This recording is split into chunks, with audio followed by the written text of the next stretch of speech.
apakah amalan ibadah yang saya lakukan sebelum berbuat syirik itu akan menjadi terhapus walaupun saya sudah bertaubat? Sejelas itu ayat Al-Quran.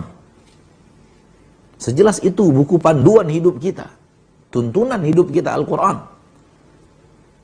Akan tetapi umat Islam ketika membaca, minta kepada dia tameng-tamengnya, pagar-pagar gaibnya, dan semua itu jangan pernah melakukan itu walau hanya sekedar membaca.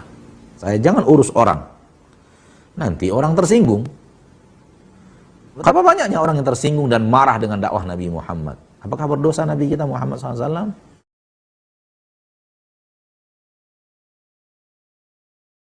Pertanyaan pertama, Assalamualaikum. Waalaikumsalam warahmatullah. Saya hamba Allah di Bukit Tinggi. Saya mau bertanya Ustadz, dahulu saya pernah berbuat syirik dengan memakai jimat untuk anak, bertanya kepada dukun. Sekarang saya sudah bertaubat, alhamdulillah. Yang saya tanyakan adalah, apakah amalan ibadah yang saya lakukan sebelum berbuat syirik itu akan menjadi terhapus walaupun saya sudah bertaubat? Ketika Anda berbuat syirik, hapus amalan itu.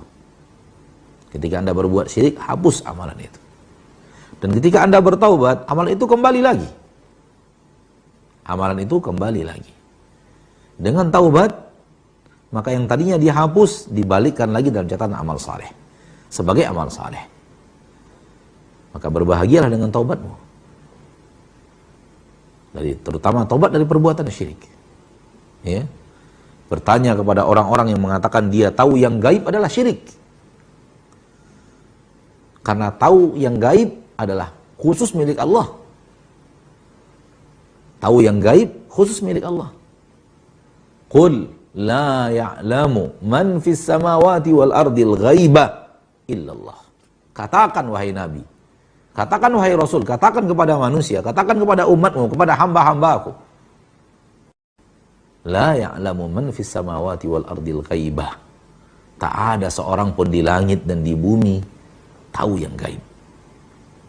Illallah, kecuali Allah.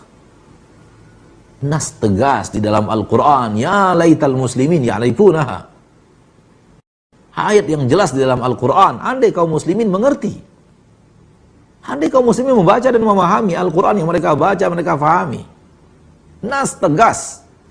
Qul la ya'lamu man fis samawati wal ardil ghaiba illallah. Katakan, tak ada satupun tahu yang gaib di langit dan di bumi kecuali Allah saja. Sejelas itu ayat Al-Quran. Sejelas itu buku panduan hidup kita. Tuntunan hidup kita Al-Quran.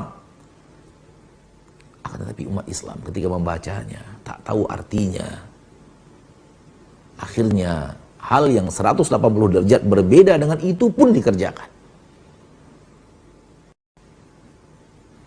Dikatakan bahwa Bapak itu tahu yang gaib.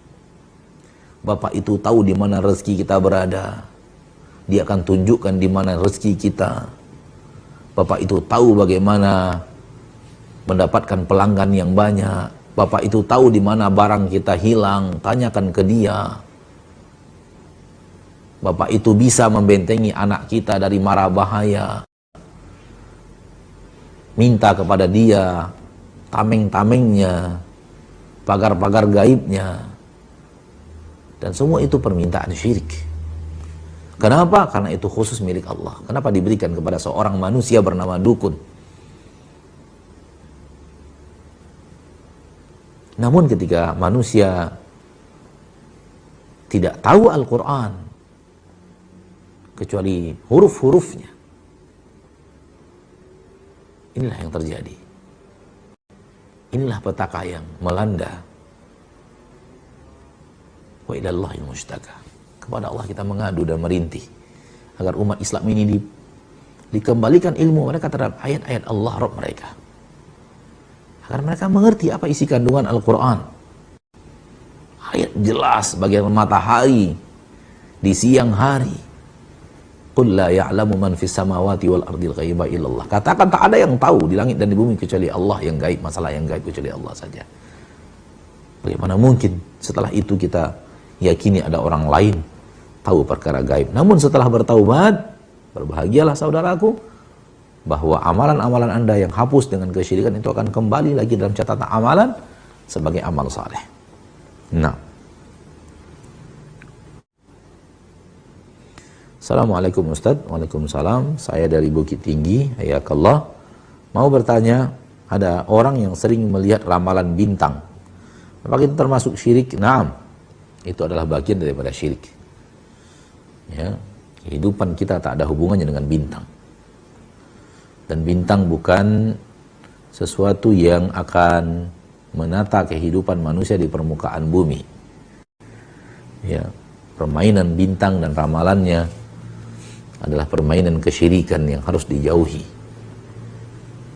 Dan jangan pernah melakukan itu walau hanya sekedar membaca.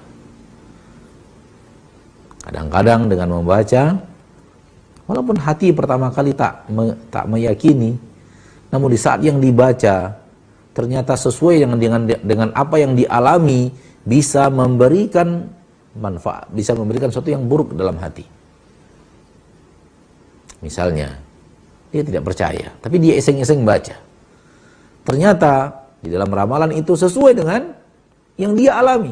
Bintang Anda Sagittarius, bintang Anda Cancer, bintang Anda Taurus, bintang Anda Leo, bintang Anda ini dan semacamnya, nasib keekonomi Anda seperti ini pada bulan ini, cinta Anda seperti ini, batin Anda seperti ini, karir Anda seperti ini, dan qadar Allah sesuai dengan apa yang terjadi pada dirinya.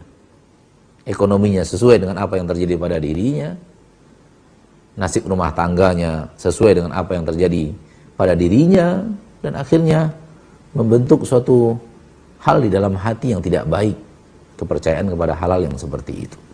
Itu kalau kita katakan betul, kebetulan. Bukan betul karena dia hak. Kebetulan. Dan kebetulan hanya tebak-tebak. Tebak-tebak buah manggis, kadang benar, bisa salah. Namun sering sekali ada orang yang tidak percaya, namun ketika membaca, lalu dia melihat tanggal lahirnya, dia cari yang berhubungan dengan bulannya, dan dia baca, ternyata yang disampaikan di saat itu sesuai betul dengan yang terjadi pada dirinya, sehingga menjadi sesuatu hal yang memberikan efek buruk di dalam hati. Na'udzubillahi min dzalik. Assalamualaikum Ustaz. Waalaikumsalam. Saya seorang hamba Allah dari Sulawesi Selatan. Barakallahu fiik. Pertanyaan saya Ustaz, ketika saya menyampaikan kepada keluarga saya supaya tidak pergi ke dukun untuk berobat, namun ibu dan kakek saya membantah saya dan mengatakan kepada saya, jangan urus orang, nanti orang tersinggung. Kalau dia tersinggung nanti saya dapat dosa. Nah, pernyataan ini tidak benar sama sekali. Pernyataan ini tidak benar sama sekali. Orang tersinggung ketika kita menyuarakan suara yang hak dengan akhlak yang baik. Kita dianggap berdosa, salah. Betapa banyaknya orang Quraisy tersinggung dengan dakwah Nabi Muhammad. Pertanyaannya, berdosakah Nabi Muhammad sallallahu alaihi wasallam? Kita meyakini Nabi Muhammad maksum, terpelihara dari seluruh dosa. Dan betapa banyaknya orang yang tersinggung dan marah dengan dakwah Nabi Muhammad. Apakah berdosa Nabi kita Muhammad SAW? Dengan tersinggungnya orang Quraisy terhadap apa yang beliau sampaikan kepada beliau, dikarenakan apa yang beliau sampaikan? Kalau jawabannya tidak, berarti tidak akan berarti tidak berdosa. Dan kalau kita meyakini orang tersinggung gara-gara dakwah kita yang benar, itu artinya dosa, berarti kita meyakini alangkah banyaknya dosa Nabi Muhammad sallallahu alaihi wasallam. Maka itu tidak benar. Orang lain tersinggung di saat kita menyampaikan kebenaran dengan cara yang benar, yang salah adalah yang tersinggung dan bukan orang yang menyuarakan kebenaran. Seorang dokter memutuskan kaki pasien. Berdosakah dokter itu? Kaki manusia diputusnya, diamputasi oleh dia karena bahagian ujung-ujung jarinya sudah mulai membusuk disebabkan penyakit yang dia derita, sehingga akhirnya dari mata kaki diputus oleh dokter itu, dijadikan orang itu adalah orang yang pincang seumur hidup, dan boleh jadi anak itu usianya baru 30 tahun, 25 tahun, masih panjang insya Allah ketika kalau seandainya umurnya sampai 60 tahun untuk hidup dengan kaki yang pincang. Salahkah dokter itu?